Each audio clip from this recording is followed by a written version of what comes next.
Hello everyone and welcome back to the Happy-Go-Lucky Scamps channel on YouTube. My name is Mike and today it's an Easter special! Woo! Easter time is back upon us. I don't know, do you celebrate Easter? I hope that you do. If you don't, then, well, stick around anyway because we got some good stuff coming up. Happy Easter to those of you who celebrate it, and happy day of the week to those of you who don't necessarily celebrate this, and happy chocolate and all of the Welcome to Cat Lateral Damage. Today is going to be an Easter special, so I'm going to be playing a little bit of Cat Lateral Damage. I'm pointing that way because that's where my screen is, but that doesn't really mean anything to you guys, I suppose.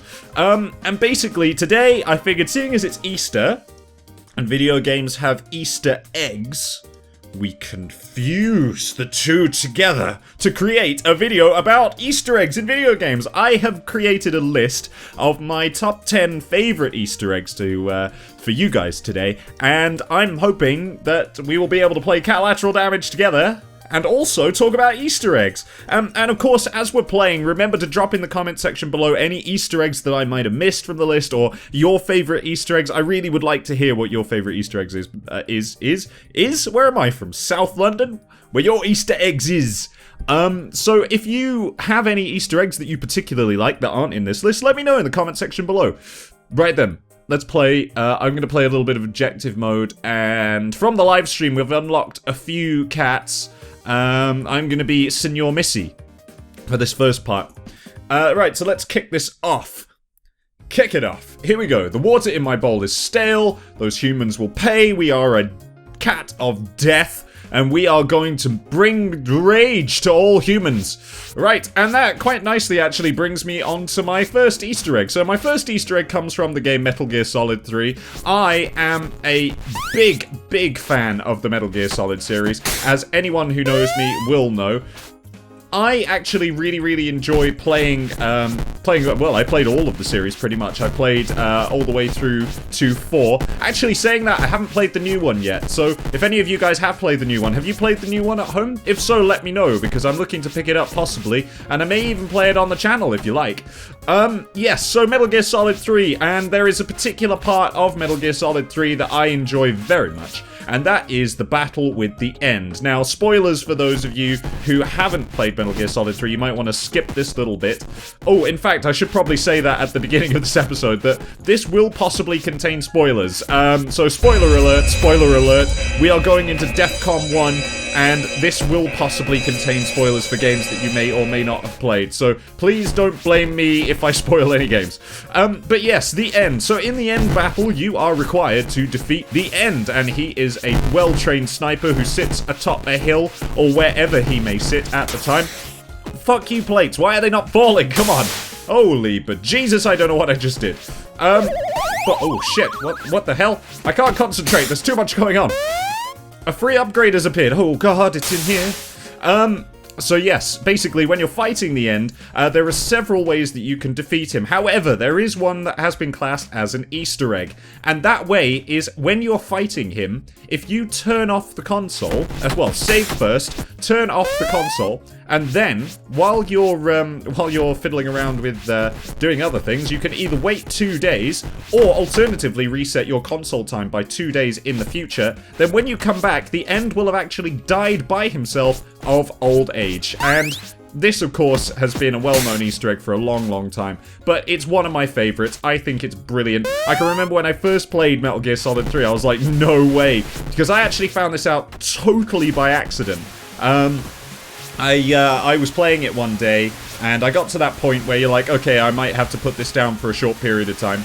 And that short period of time ended up being 2 days. And, yeah, so when I came back to the game, all of a sudden I was confronted with this cutscene, and I was like, what the hell? And, the end had died of old age. Amazing. So, moving on to my second Easter egg. My second Easter egg is actually from the game Dead Space. Now, again, for anyone who hasn't played Dead Space, this will be a big spoiler. So please bear in mind that, again, there will be spoilers. Spoilers everywhere, and not a drop to drink, I don't know. Yes, so when you're playing Dead Space, one of the biggest things about... Sorry, I must explain. I've actually got a stinking cold today, so I apologize if I don't sound on top form.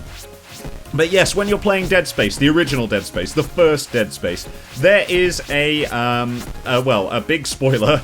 That is that the person who you're going in to save, you go to the giant spaceship in the sky to save your... Oh, God, can't get rid of this stuff. To save your girlfriend slash fiance slash wife slash whatever she is to this person, to Isaac. And if you actually look at the level names, they spell out Nicole is dead. And that is because the big ending of the game that you discover is that this person who you went to save was actually dead all along and is causing you a load of grief. That is the crux. That is unfortunately what happens in the game. And I think it's awesome because this was one of those things that it took me a long time to realize. Like, I did not clock this. And I've played that game for maybe 10, 11 times, maybe, just because I love it so much, and I really can't get enough of the series. I played Dead Space 1, 2, and 3, and, well, I really, really just enjoy playing them through again and again. I think they've got a lot of replay value. And, of course, the Nicole is dead spoiler, never ever saw it. Like, honestly, couldn't have seen it once. Right, okay, next one. Next spoiler. Hey! I've got them all written down on a list over here. Oh yeah, number 3, of course.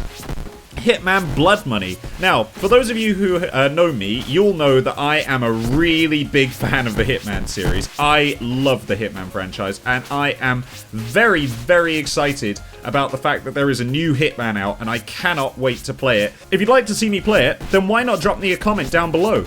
But basically, in Hitman Blood Money, there is a level where you are invited to a wedding. And in that wedding, there's a load of rednecks and there's a load of, like, people kind of milling around in a yard. And you have to infiltrate a giant mansion and kill a few people, as you tend to do in Hitman all the time. Because otherwise, why would it be Hitman if you don't kill everyone, right? That's what Hitmen do, right? They kill everyone, not just the target, because that's how you get points in that game. So, when you're playing, there is a part in that mission. I think it's behind, this is like, it's really well tucked away behind some dumpsters, but there's something called the Lucky Coin. And basically, this Lucky Coin, when you collect it, you will all of a sudden be confronted by like 10 or 20 or 100 rednecks who will run up to you in their underwear and they will assault you and give you a round of applause. They just run up to you clapping. It's really, really bizarre. I don't really understand it. I'm sure you won't understand it either. I think I just saw a secret up here, which I really want. I want the secret. I'm talking about secrets and I want more secrets. Oh god. Must swat all things. Yes, there we go. New photo. Woo! So yeah, you will be assaulted by rednecks who are basically just naked and clapping at you. If that's your kind of thing, why not go and check it out? And of course, being a big advocate of the Hitman series, I am, of course, going to say play that game because it's absolutely fantastic. Oh, I can't believe we actually completed a level here. Jesus. I was not expecting to do that.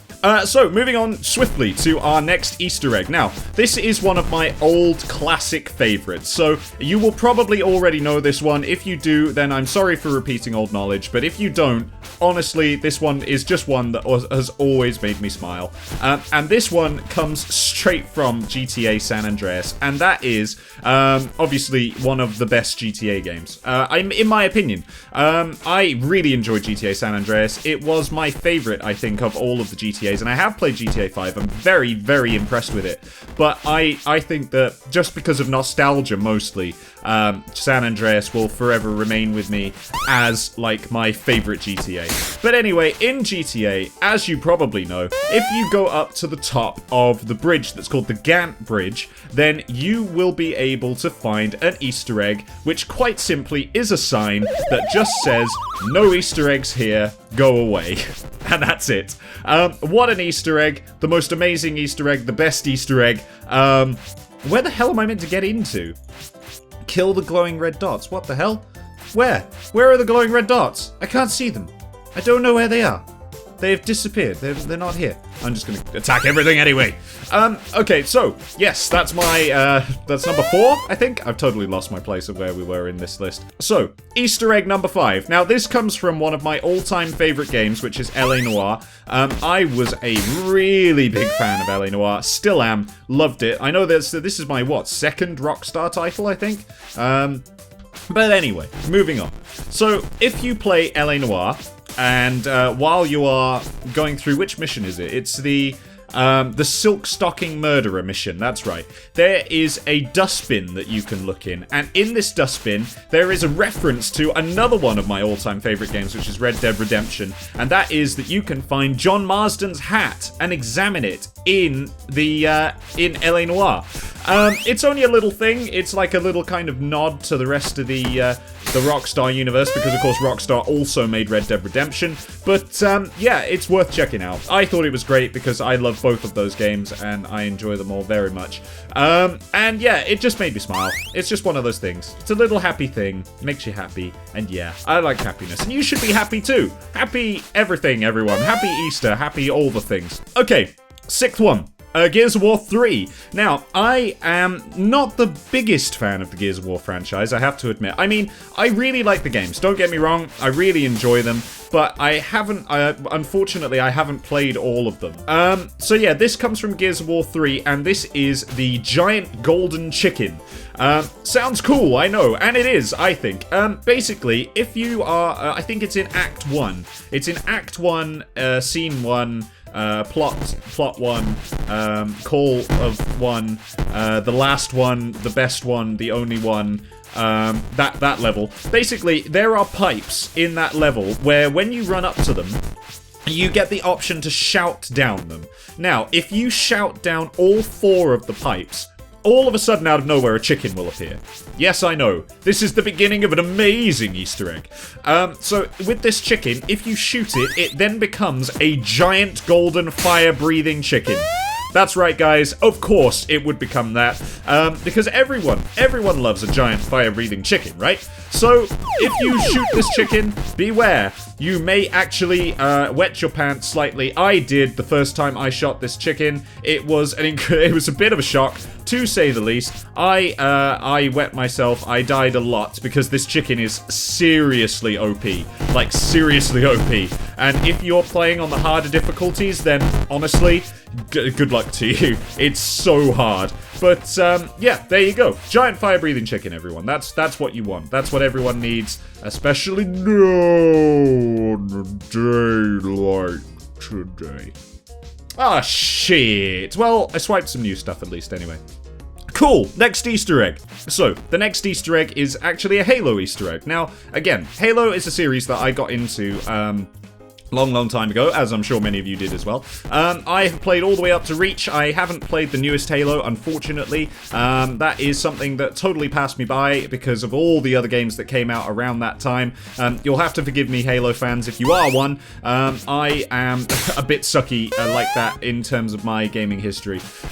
So, this Easter egg, though, was one that really got me, and I thought it was brilliant. It's also a little kind of tip of the cap, I suppose, to one of the YouTubers, I'll say YouTubers, one of the original series that actually got me into doing what I'm doing now, which is YouTubing for you guys, and that is Rooster Teeth. And this is the Halo 3 conversation, like, what do you want to call it? It's like a conversation between Marines, I think that's what it's referred to. And basically, this is just a really simple Easter egg that involved some of the cast and crew of the Rooster Teeth gaming channel, I suppose, of the Rooster Teeth franchise. Rooster Teeth, what are you? You're a company, aren't you? Yes, of course, the Rooster Teeth company. So basically, if you walk down a corridor, really long corridor, in the level Crow's Nest, you will be able to find a couple of Marines that are having a conversation through a closed bulkhead door, and basically this conversation changes dependent on what difficulty level you're playing on, but the idea is that one of the Marines is locked outside. I'm gonna find this mouse. There you are. Gotcha, you son of a mother. So yeah, basically, 2 Marines are having a conversation between God, I cannot talk anymore.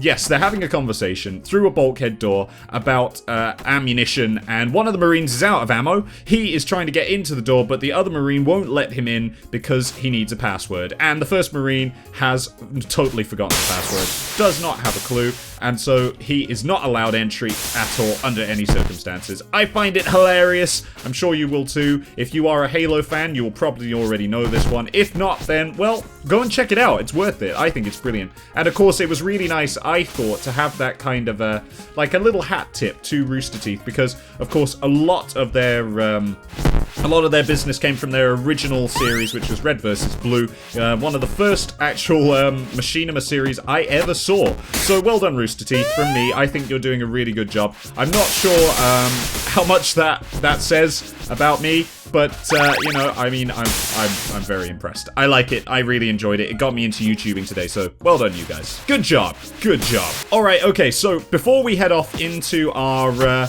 into the next level of this, I want to talk about one more Easter egg, which is in another Hitman game, which is Hitman Absolution, which I loved. I could not get enough of Hitman Absolution. I really enjoyed it. I mean, the storyline kind of wavered a little bit through the middle, but I thought it was really, really good. And this level is, again, spoilers, of course, this level is the level where you have the guy in your trunk.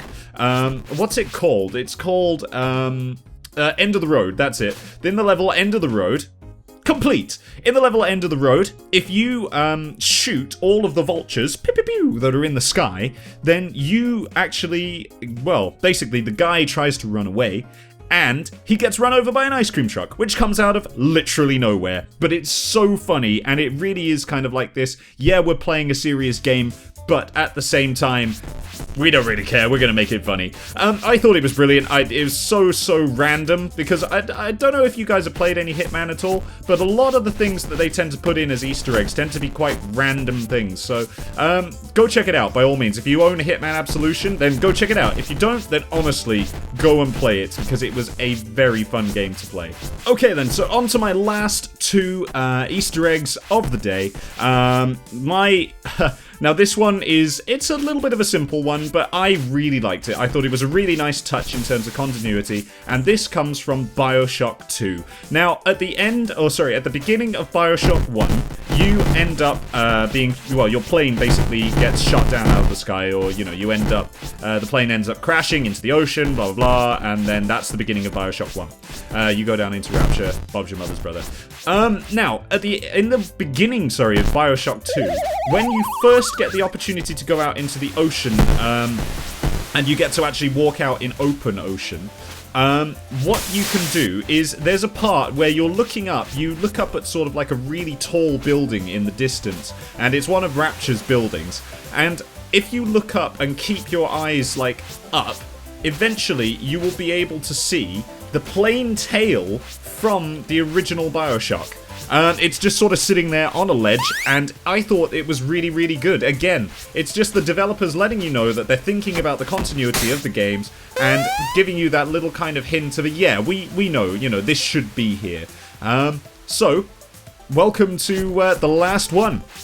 So, the last one, the final Easter egg of the day. I haven't actually done these in any particular order, by the way. All of these are favourites of mine, and I wouldn't rank them, personally, just because I couldn't rank them. But the final Easter egg of the day is one that's a little bit odd. It's a little bit weird, but I thought that when I first discovered this, I thought, oh, wow. Really? Seriously? Because it kind of makes sense, I suppose. But basically, this Easter egg is from that all-time classic, Half-Life 2.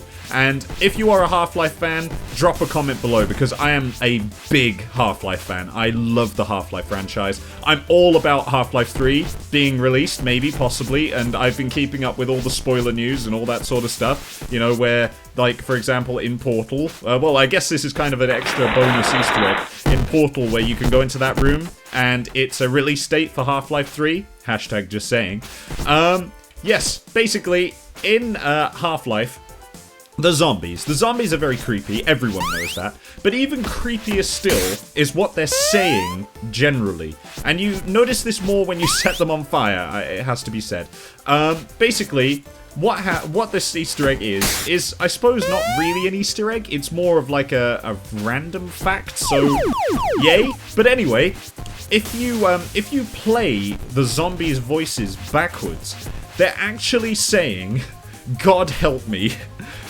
just the whole time. When you set them on fire, honestly, if you record that, play it back, then that's what they're saying. God help me. In reverse. I know, bit of a freaky Easter egg, a little bit weird, and a little bit kind of, oh god, really? But try it because it's true. It's really, really freaky. When I first found that out, I was like, holy shit, no way. But it makes total sense. And anyway, with that epic failure of a run through cat lateral damage, it is time to end. So happy Easter once again, everyone. And obviously, if you don't celebrate Easter, then happy day, happy week, happy month, happy year. And, well, I will see you in the next one. So, take care then, guys. Bye-bye.